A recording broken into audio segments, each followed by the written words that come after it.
Welcome, everyone, to today's show. I am your host, Greg Zakowitz, and today we are here to tickle your e commerce and email marketing senses in the calmest, most soothing way possible. How, you ask? Lavender. So, joining me today is Vickie Bennett, CEO of Lavender Life Company. And Vickie, welcome to the show and thank you for being here. Well, thanks for having me. I appreciate that very much. And just out of curiosity, where are you dialing in from today? Dialing in is such a terrible term. It's Yeah, very we are just south of Grand Rapids, Michigan, in a farming community called Caledonia, Michigan. wonderful. And for those that don't know much about Michigan, right? We're going to think of Detroit. We're going to think of Ann Arbor. Where in relation to those might you be? So we're actually, if you think of Michigan being like a mitten, and Detroit's over in this area, we're actually over in the Pinky section near the lake, Excellent. near the other Awesome. lake. The other, very good. Very good. So, Vickie, I've got you here to talk today to talk about email marketing, how you've grown your program over the years, kind of lessons you learn, and things you might be able to share with other businesses who are kind of going through those same challenges or same stages that you were once at and kind of are at right now as well. Before we get into that, I want to do a little bit of level setting for us with your business. So, first, can you tell us a little bit about Lavender Life, what the business is, how long you've been around, who your target audience is, and kind of whatever else the audience might need to know to kind of put some semblance to the episode. Yeah, so we are an online business that started in 2018. We actually do own the farm as well, so we're also the growers of the product. We started in 2018 just with basically nothing at all. We came from the spa business, so all service oriented, and then decided to sell everything, all of our businesses, and started up this company. So planted all the lavender 2017, started the online business in 2018. So we started with zero following at that point. As we got going, more and more people started signing up for our emails just as a natural course of things. And so we started with, first of all, a company that actually did our email marketing for us. And as the years went on, I just realized that the tone wasn't how we would be, more conversational. And we decided to kind of take that under our own and do it ourselves. We had another company at that point working with us for email marketing, and kind of came to Omnisend. I thought the platform was a lot easier. And so I pretty much started the email marketing all on my own. Very good. And I want to get into the email here in just a second, but I'm really curious about you've gone from spas to owning a lavender farm, and you said like you didn't just buy a lavender farm, right? You're planting the flowers themselves. So like how do you get into be like, hey, you know what? Like I sit around, I might have a drink with my wife and like, hey, you know what?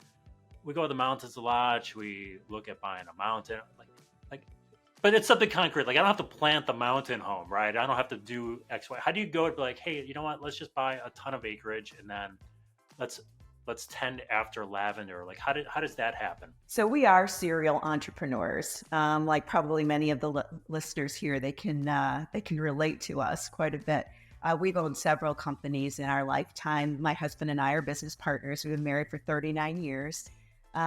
We first started out, I was a hairdresser and I owned my own salon starting right out at 18 years old. I thought it was called Bennett's Beauty Booth. It sounded really cool at the time. And but our businesses just kept growing in the spa world. And Vic was a teacher, and he also became a kids pastor later on. But the businesses, as I said, kind of took on a life of their own, and we really needed to be in business together. And so we did that for over 35 years, owning different spas. We became very good at guest services. We invented things in the spa world, like a spa cart that you could push into the guest room of a hotel room and perform every and any spa service off of this. Hyatt bought onto it.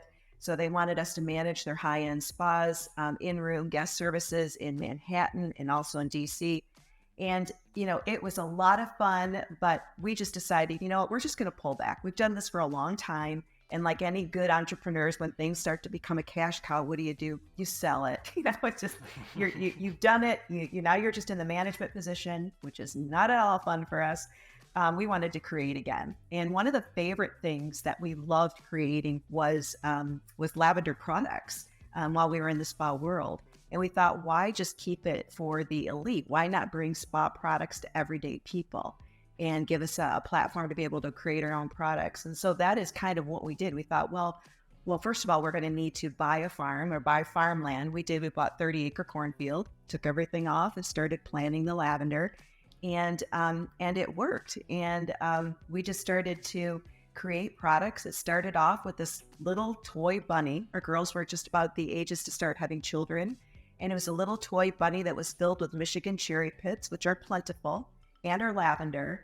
And we decided that, okay, this will be fun. It'll be warmable. It'll be our lavender.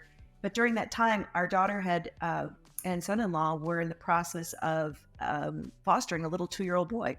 And we gave him one of the first ones we made. And we said, see how he likes it. Our daughter came back the next day and said, Mom, it's a game changer. You've got to get these things out to the hands of kids. It just calmed him down. He was able to sleep for the first time. We didn't have a name for the bunny, so we named it after him. We called it Xander Bunny, after Xander. And we also said, I don't know how you start a business this way, but for everyone we sell, we're going to donate one to a kid in foster care. And we kept that promise. And since 2018, that's been 90,000 Xander friends have now gone into the hands of foster care children across the country. And it's just kind of a movement that has helped blossom our company. But the best part of the story is Xander became our grandson. So he's now 7 years old, and he thinks he's going to run the company someday. So we're grooming him for it. He may. Well, I give you all the credit in the world. One, for giving back to your community and doing things you did there. Two, buy a cornfield and let's dig all that stuff up, and we know how to plant lavender. We're good, right? So it's pretty good. So for those that can't see, I actually have a picture of lavender hanging on my wall right there. It's calming for me. So I'm right up the alley here. So we're going to circle back to Xander Friends later in the episode. So if you're interested a little bit more than the story and how it fits in the marketing, stay tuned with us. Let's dive into email, because that's what we're here to talk about. So we got a lot of things we could really talk about. We're going to try to hit on some of the big things. We're going to leave some things out. It's just the natural evolution of how this goes. But let's start kind of with your scheduled campaigns. Then we'll get into automation and kind of see that a little bit. So let's talk about scheduled campaigns. Give us a little bit of overview, Vickie, if you can, about how you kind of structure this. So you said you had a company doing it before. It wasn't on brand or quite on brand like you want it to be. And we always talk about brand here at Omnisend. And staying on brand with it. So how often do you typically send, what are those emails constructed primarily of? Are they newsletter-esque? Are they selling products? Is it a blend of the two? Kind of give us an overview of those campaign sends you're doing. So it took me a while, and I'm still learning the audience and what they appreciate and what they don't. If I start seeing a lot of people leave, I know, okay, got to change courses, but it is a blend. I try to do, since we grow, 95% of what we grow is actually culinary lavender, and I love to bake. I try to do a lot of recipes. So we kind of interweave some of that along with selling, of course. It's the number one thing we want to do. We do have a very loyal following. I think the Xander Bunny, the whole concept has really created almost a culture. But I'm going to support a company that does such and such. So I don't want to abuse them with a lot of salesy, pitchy stuff. Currently, I'm doing some experimenting, but overall, it's about a one with everybody that is signed up. I do one e-blast per week at this point. Yep. During the holidays, we might increase that to 2. But lately, with the guidance of, I had one of your wonderful executive corporate people that has been helping me out with just been kind of nailing Vickie, you need to get into segmentations. What's that? I don't even know what that is. So we've been starting to play a little around with segmentation. So there might be an email that goes out to certain segments. And I've been really playing with that. And I'm really finding some golden nuggets in doing that. It's just taking the time to do it. But when you do it, it's like, ooh, what can I extrapolate out of who is liking this and who is liking that? And that's been really cool. But generally speaking, one email a week can be a mixture of I try to use my voice in it, but recipes to what's on special to maybe it's a free shipping offer. Kind of mix all those things up. Keep them wondering. Excellent. And let's go ahead and give that person, we're far from corporate over here, by the way, as you can tell. Me just showing up in my room here, but let's go ahead and give that person you work with a shout out. So who is that person? Emery is just absolutely wonderful. Yeah, she's been able to guide me through learning the process all along. And I just really, really, it's one of the number one reasons I stay with Omnisend, because she's extremely helpful whenever I need her. You're famous, Emery. There you go. Really nice to hear nice things like that said about our team as well. So thank you for that. So you're doing one email a week. It's kind of a mixture of content versus sales, which I think is really good for your company, right? You said culinary lavender, which I never would have thought. I'm not a baker, but I never would have thought about culinary lavender before. So really nice gift ideas. We have a Q4 coming up here. So you talked about Emery trying to get you in the segmentation and kind of working through some of those things. What are some of the segments that you're using now, that those starting segments? Like, I don't really know what I'm doing here. I'm going to lean on you, but what's the first thing you tackle with segmentation that you found success with? Or maybe something you tackled that wasn't as successful and then you pivoted to a segmentation that was. Can you provide an example for us? Sure. So there are some pre-made segmentations on Omnisend, like churning people that are almost off of your email list, or those that maybe need a little nudge. And I found those to be helpful. And sometimes when I would send the email out, again, I think it has to do the combination of content and that the offer, of course, too. You want to kind of brighten their day by offering them some kind of percentage off. At least that's good for us. But lately, I've been taking an email that has done very well for us and really looking at who opened it, but more importantly, who did not, and kind of taking 4 or 5 days and boosting it, which naturally leaves off the people that didn't open.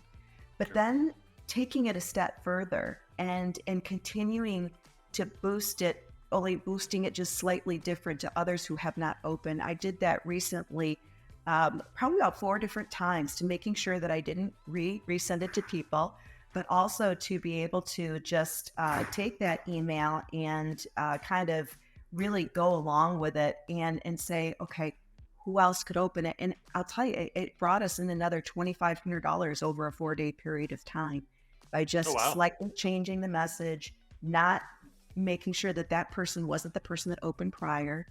And, for a few minutes of my time, it was well worth creating those segments, even though it was only going to be a temporary segment. But I'm thinking of doing that with every email that's quite successful, and doing that as a part of my practice. That's great. And I want to kind of marry the tone of voice with your emails. So you're fitting more, you're creating your emails, you said, more in your voice, right? And you're the entrepreneur, you're the business owner. So that makes tons of sense here. So I want to kind of marry my question. That's probably going to come out terribly, Vickie. So work with me here. So you had an agency you were working with before that was kind of dealing your emails. You took that in-house, said, I'm going to do this myself. And now you're sending out a combination. So were those first emails, were they all sales oriented, or was it still a combination of content versus sales? Yeah, I would say that the first emails that we were doing were very salesy, pitchy type of emails, just trying to get the sales moving. We're kind of desperate, getting the company up and running. Yeah. And then it became a little bit more about the mission. I kind of like, I don't know. I don't want to waste any time with these people. I want to get as much money as I can, type of thing. But I think developing that relationship truly is important. And you may not see it right away, but you might see it, down the road of, they're the company that did this, or they're going to put a great recipe out there. So I think just taking your time and nurturing the relationship, I think is important, whether you see the money right at that moment or not. So that's a perfect answer, because that kind of spearheaded the answer to what would have been my second question here, is how do you marry those two and having the patience to kind of see those things to fruition? So it's a challenge that when I talk to companies, and I know other people in the company, when we talk to smaller companies, right, that are naturally fitted for having more content, less sales oriented, like you guys are. You have a community feel, you have products that go across varying lines here. A lot of times companies will stick with the sales oriented emails, even though they might not want to, and they'll sprinkle small pieces in because they need the revenue coming in. They need some of those sales. And the more you do it, the harder it is to kind of peel back and step away and provide more content in there. So I appreciate you saying that, hey, you might not see it immediately, but the shavings make a pile, right? It grows over time. that's what you're looking for. So if there's another company struggling with that right now, where they have natural content they go in, they have multiple product lines that fit different consumers, what would you advise to them? Is it just to remain patient? Was there a certain tactic you might have done to sprinkle content in there? What advice would you give to those other companies kind of going through that Yeah, journey? I would say find what it is why people love you. Really understand that the most. What is it that you bring to the table? I mean, obviously you're a business, you're able to make money with what you're doing. What is it that people really love? And then go with it. Have the confidence to really go with it. I think that's a big deal. I think people are often worried, at least I do, about what people are going to think of it. Is it perfect? Is it right on point? Is it something that's going to be Instagram worthy? And I don't think that's necessarily true. I think that people want relationship. They want to know that this is personal, especially we're talking to a lot of small businesses here. They want to know that there's people behind it. And I think telling the story is, wherever you are in business, I think your story is the most valuable thing that you have. And it's not just the product, it's about the person behind it, how you got into business, how you make it, what differentiates you above everybody else. And I think just be patient with it. There are some that are going to rock and roll, and that there are some that are not, but everyone is going to be a learning experience. And you can't pay attention to it, because you can't learn that anywhere else than just by rolling with it week by week. So very good. I do want to get to automated emails in just a second, because that does tie into the more automation you have, the more kind of opportunity you have to be less salesy in your promotion, your campaigns that you schedule out, because those automated ones are generally more sales focused, generally, not always. But I do want to talk about one more thing on the campaigns here. And this might be how consumers, if they have changed at all from a perspective of email for you. So have you seen pandemic might have done something in this, with people being at home looking for more comfort? Lavender fits that in a perfect scenario. But have you noticed, has your email marketing changed based on how consumers have maybe changed in the context of how they respond to emails? Did I frame that in a decent enough way? I think so. I think that they've actually, they get a lot of content coming to them all the time. They're on Facebook, they're on Instagram, they're on TikTok. So they're constantly being fed by this, by this, by this. I think we can take maybe a little note from the Reels community, and that the Reels don't necessarily always sell something. Again, it's more about the either relationship or people watching, or however you want to say it. I think if anything, I've learned to create emails that are a little more focused on what we're doing versus what we're selling. I think that probably has been a key lately to interjecting those pieces into the salesy piece as well. I hope I answered that right. It is perfect. I'm terrible with long-winded No, that's questions, okay. so you're feeding into me right here. This is beautiful. All right, Vickie, let's shift to automated emails here, because you do have a few of them sending it through your account. So let's just break down very quickly which automated, whatever you're comfortable sharing, of course, but which automated emails you currently have sending. So first of all, the welcome email, giving them that little percentage off to get them started and rolling and feeling good about things. Then the second one, I would say gets high value is the abandonment carts, the abandoned browsed.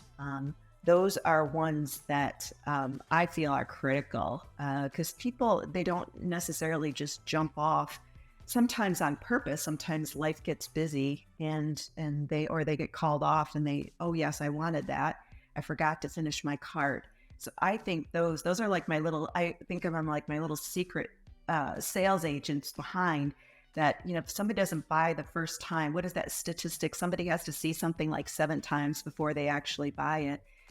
There's those little emails that are popping up in their email box sporadically, just to remind them that the cart is still there. Oh, you visited this site once. Did you remember that you liked this?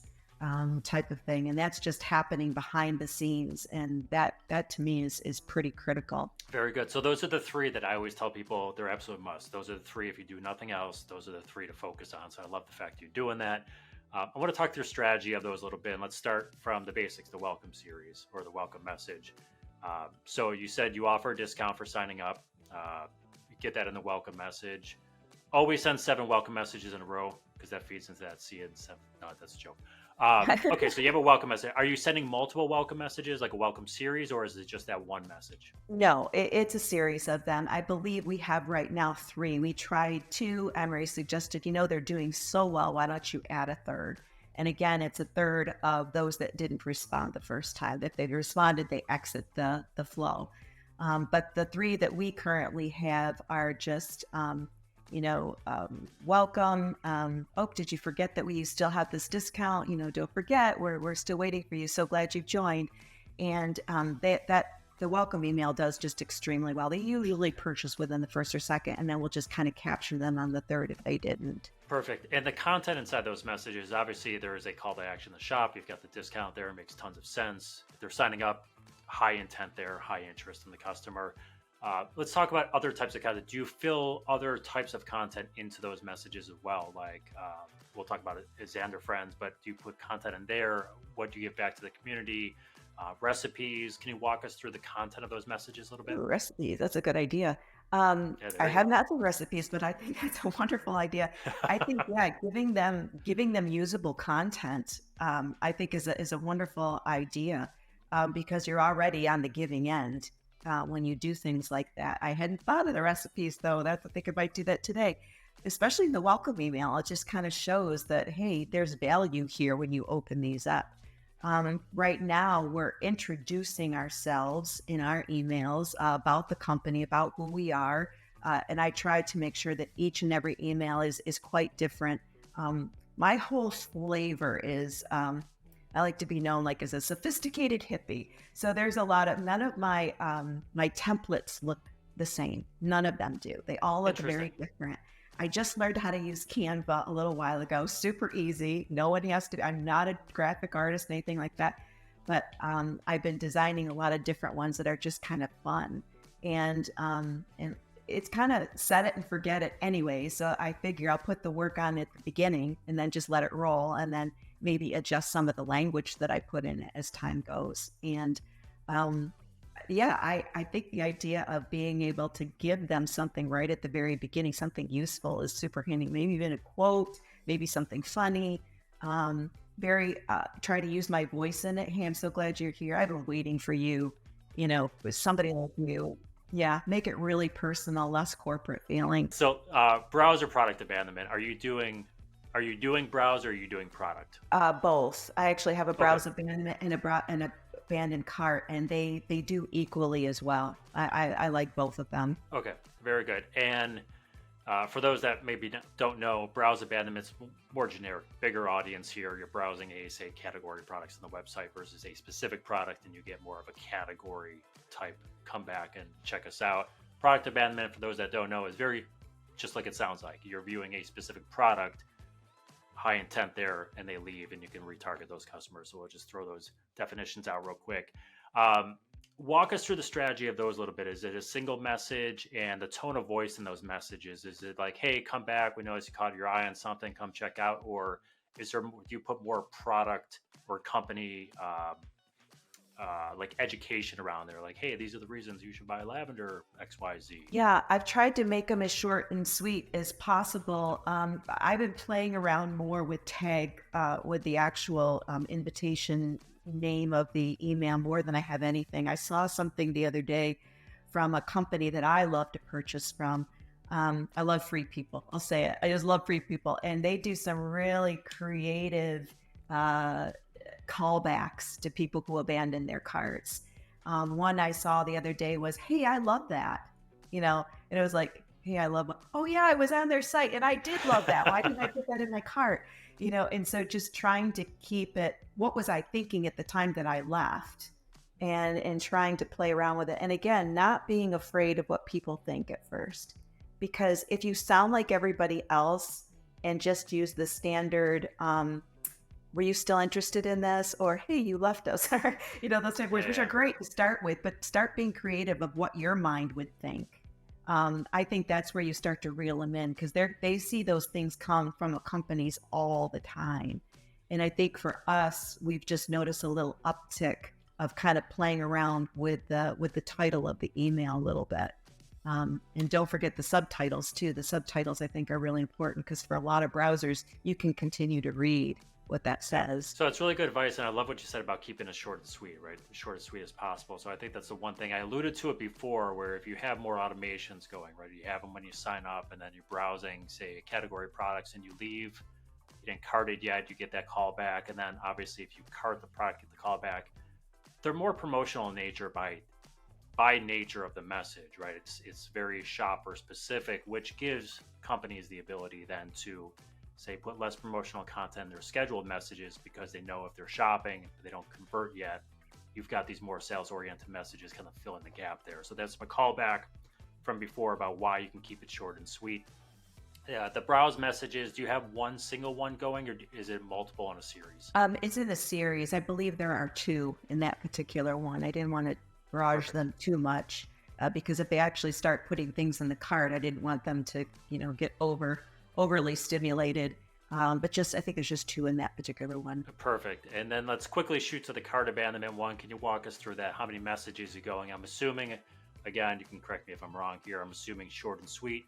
Come back, make the purchase. But can you walk us through your strategy there a little bit? And maybe timing if you know your timing offhand. Sure. So at first it felt a little fast to me. I think it was like within the first one I like to be sent within a couple of hours. I think that reminds people enough. But then the next one, I go a little bit longer. So between the first and second, it's a few hours. And then the next one, it's another day that I put in there just because life might be just too hectic right now to go back to it. And if you just keep at them, that might get a little annoying.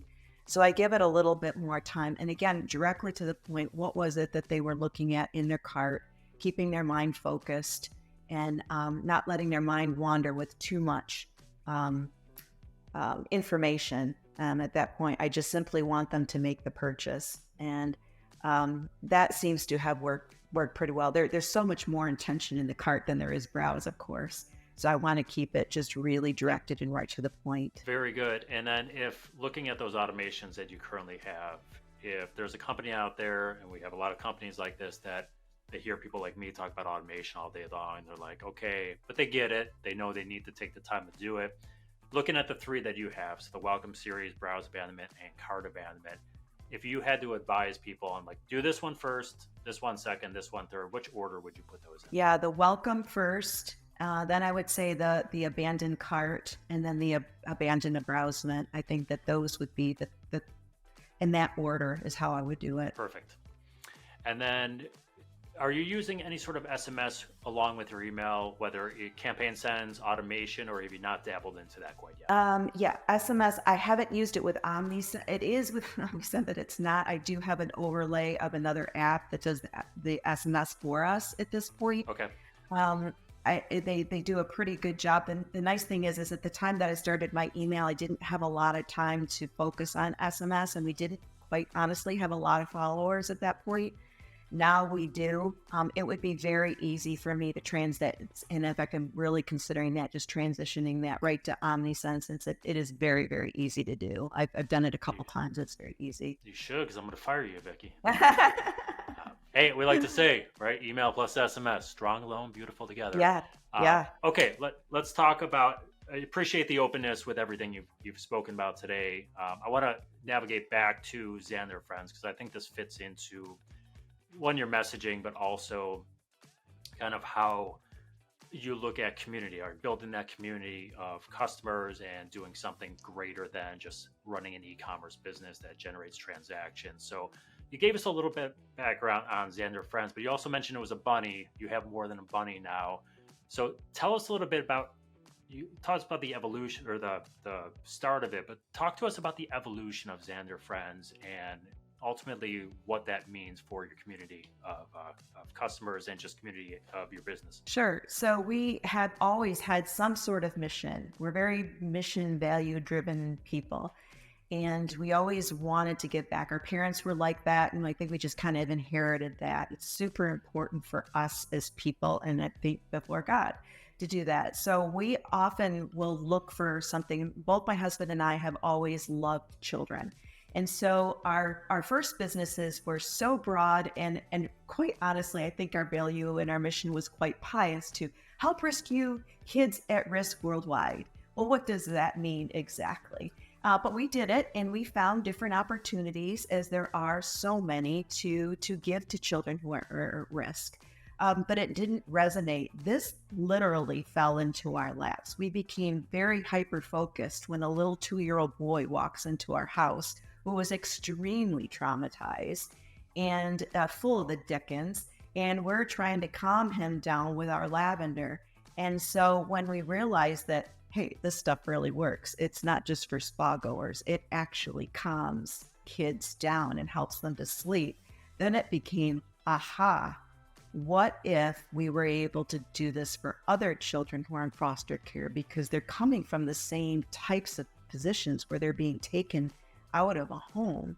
I think what we at the beginning just wanted to give it to the little kid just because it was going to be helpful. But then we realized we had a much greater mission, and that we're able to bring a face to a faceless crisis. You know, if you know people that had foster children and they put them in a picture, there's often a sticker over the face because you can't show the child's face.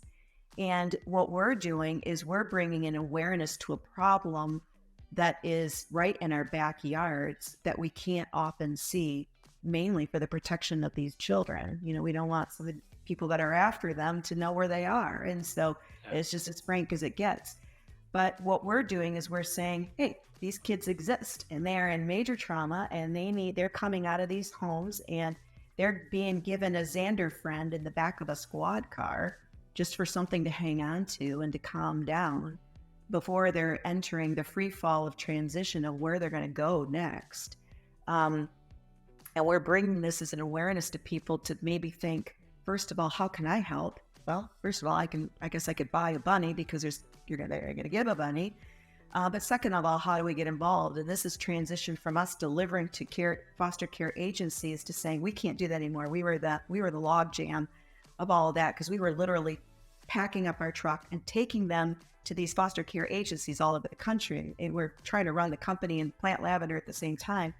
So my husband created this brilliant model of being able to say, well, there's people out there that really want to help. So we're going to open it up to what we call community partners. And so somebody like you would say, hey, I want to be a community partner. And we would say back to you, well, I'll tell you what, you find out in your community how many children, both in private and public agencies, are in foster care. And then tell them about the Xander friend, and everybody at once, we'll suit them up for a whole year. And we're going to send you the Xander bunnies, and you are going to be the hero. You're going to get them to the kids in foster care on a regular basis because they don't have the room to store these things. But what that does is it brings communities together to say, we're going to kit all these Xander friends together. And, oh, what else can we do? Can we provide mattresses? Can we provide clothes? Can we provide sheets? Now, they don't all do that, but a lot of times from the community itself, it begs the question, what else can be done? So I think the greatest value that we're providing now isn't just the fact that we're able to get this soft lavender Xander friend, who is now a bunny, a dog, a cat, and now deer, duck, and fox are coming out. Secret. That. Breaking news. Oh man, we're totally merching out on this idea. But it's not just that. It's the idea of, well, maybe, we've got room in our house. Maybe we could take a kid in, while their parents are trying to figure their stuff out, and that's desperately needed right now. Great families that are able to come around these kids and minister to them while their families are trying to figure things out. Well, it's a lovely story and a lovely mission. So thank you for not only sharing it, but for actually doing it, right? And being part of that solution as best you can. So I'll be sure to have to make a connection with you with someone local here who loves doing stuff like that as well. So you kind of went in with this, with the Xander friends, you went into this with like, hey, how can we help? And it sounds like it's snowballed down the hill into, we're doing the small thing. It's become a much bigger thing. Obviously, that stuff takes time. Has that changed how you approach your business? Because obviously, you might have been thinking before, hey, we want to drive a lot of sales, but we want to build a community and also give back to. Right. You still want to drive sales, right? You're still a business, but the time and effort is a lot more probably than you imagined going into it. So how has that impacted your business or how you approach your business? Well, we used to do the give all year round. Now we've got it condensed in August, September, and October. Because when we ship out these things, they're 1,000 at a time. They're these great big huge duffel bags that we ship to the community partners. And then they put the little lavender purple bag inside and they tie the ribbon on it and they get them all ready to go. It's part of their job of what they do. And it also gives them ownership in it too.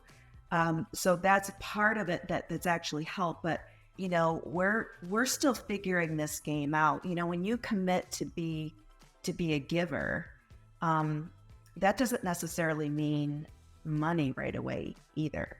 That often means that you're going to hurt for a little bit, because when you give one for one or however you're doing your give part of it, it's not truly a sacrifice unless it does hurt a little bit. But people will see that, and there will be community support that comes about. We're in the point right now where our need has surpassed our sales. That's a very uncomfortable position to be. So as entrepreneurs, we got to figure that out. We got to figure out how to get that piece of the puzzle to at least be equal again, because we're still giving, but we're giving it at a higher rate than we're actually getting. So it's not just 1 for 1, it's now like 3 for 1. However, the email part of it is a wonderful, kind of bring it back to this, is a wonderful way to talk to the people about it. Of course, Facebook, Instagram, getting those messages out, but Facebook and Instagram don't always get it to the people. Even though you have 100,000 followers, that may only get shown to 2,000. Email is almost like your friend. And we're noticing open rates right now, anywhere between 36 and 40%. Somebody once told me, Vickie, that's not an email campaign. That's a friend. And I thought that's a good way to look at it. It really is. That's really cool. So like I said, even though they may not be purchasing at that moment, there are seasons where they will. So first of all, I would suggest be givers. I don't think you can ever outgive God, first of all. That's my personal preference and personal statement. And God will bless a giver. But the other part of it is it's good for you. It's good for your heart in business, because business and money don't mean anything at the end of the day. I know, I've been there. But if you have a mission that's much greater than yourself and much greater than what your company is all about, the money will find its way. And those aren't just words and platitudes. That is the truth. And it will go in seasons, just like everything does. I know I've been in business for 39 years. And I'm here to say that those roller coasters you will ride, will have your high highs and your low lows on the same day. That's part of being a business owner. But you get big girl panties on and run with it. But it's one thing that it's part of it, and you just got to figure it out, and you have to keep trying many different ways. Don't just go with one way and say, no, it didn't work.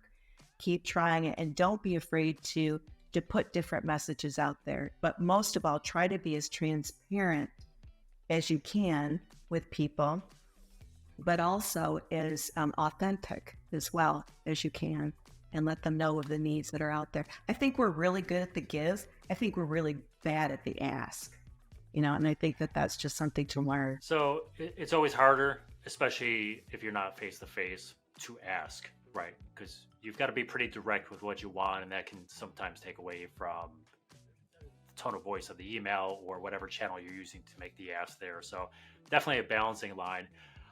To kind of wrap up the email conversation here, I'm thinking back to when you had someone running your email program and you're looking and go, it's not as doesn't have the brand voice that I want, right? And you tend to control. Had you stuck with the initial person, or even if that person changed, right? You just stuck with the initial concept of, hey, you run the email program, and that's actually going to be more transactional nature about sales versus taking and using more brand voice there. Do you think you would have had the same either success or opportunity to push the mission and grow a community with your emails versus if it was just more transactional nature? Do you think you would have built that same community of customers? I don't think so. I think it really did require it required somebody from inside of our company to do it. I don't think anybody can tell the story like we can. And whether my email is perfect and perfectly lined up with all the colors that are right, I don't think that's the point. I think the point is making ourselves known and heard the best way that we can. And it's great to have people on the sideline. I mean, your company provides people, that can actually help, not necessarily with content, but how to lay things out. Once you learn that, it's very easy to learn the how-tos, but you can never replace the who. So, I know big companies use organizations, but we're a small company. And most companies out there are small companies. And I think that whatever they can do to put their brand voice in there, whether it be themselves or a personal assistant, somebody within the company, I don't think I could have gotten where I am with my emails without that. That's very good. So, Vickie, if there's one piece of advice you'd offer to brands to get more out of their email program that are either starting, they're maybe have an agency or some third party doing it, or they're doing it themselves, but they're kind of struggling with it, what is that one piece of advice you would give to them? Well, first of all, it's the lowest hanging fruit you have. If people are giving you their emails, they're already interested in your company, and it's the easiest and the cheapest way to market. I would say, first of all, don't take advantage of them. Don't take advantage of the people that are providing the SMS or the emails and barraging them with messages constantly. I don't think that that's the key. I think be very thoughtful about what the words that you want to say. Really take the time. Don't do what I do and get so hyper focused about the money at first. Try to figure out where they are in life. A lot of the people that follow you are the people that are a lot like you. And so think about some of the needs that you have, or what is it that you need in your life. Well, for us, is it the sleepless nights, as we age? Is it the anxiety that we feel? Well, I've got lavender, So, how do I want to talk to them about that? Well, be transparent and just be as authentic as you possibly can. Be you.